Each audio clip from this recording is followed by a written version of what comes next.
धीमा धीमा धीमा धीमा धीमा धीमा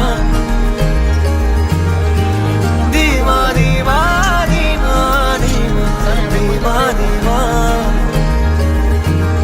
பிரம்மாண்ட ரதத்தில் பழனி முருகனை தேடி வந்த பிரபலங்கள்.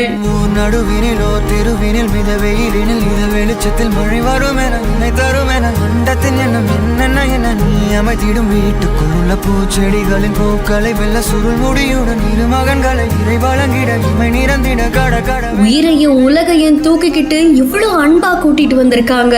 இருமுறை உன் பிறவியை கிடைக்கணும் அவர்களுக்குமே உன்முகம் கொண்ட இரு மகள்கள் இறை அருளிட அனைவரும் அழகிய சுயப்படங்கள் குடும்பத்துடன் வந்து வழிபாடு.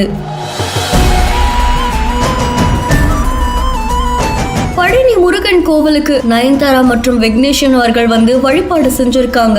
பிரம்மாண்ட ரதத்துல வந்து இறங்கின அவங்க ரொம்ப எளிமையான முறையில வந்து கோவில்ல சுவாமி தரிசனம் மேற்கொண்டிருக்காங்க. அதை தொடர்ந்து அவங்களுடைய குழந்தைகளான உயிரையும் உலகையும் தூக்கிக்கிட்டு வந்திருக்காங்க. இந்த காட்சிகள் சமூக வலைதளங்கள்ல வைரலா பரவிட்டு இருக்கு. பழனி முருகன் கோவில்ல வேண்டுதல் இருக்குமோ அப்படின்னு பல பக்தர்கள் அவங்கள வியப்போட பார்த்துட்டு இருந்திருக்காங்க. இந்த செய்தி தொடர்பான உங்களுடைய கருத்துக்களை கமெண்ட்ல சொல்லுங்க. மேலும் செய்திகளுக்கு பிஹேண்ட் ஃபாலோ பண்ணிக்கோங்க.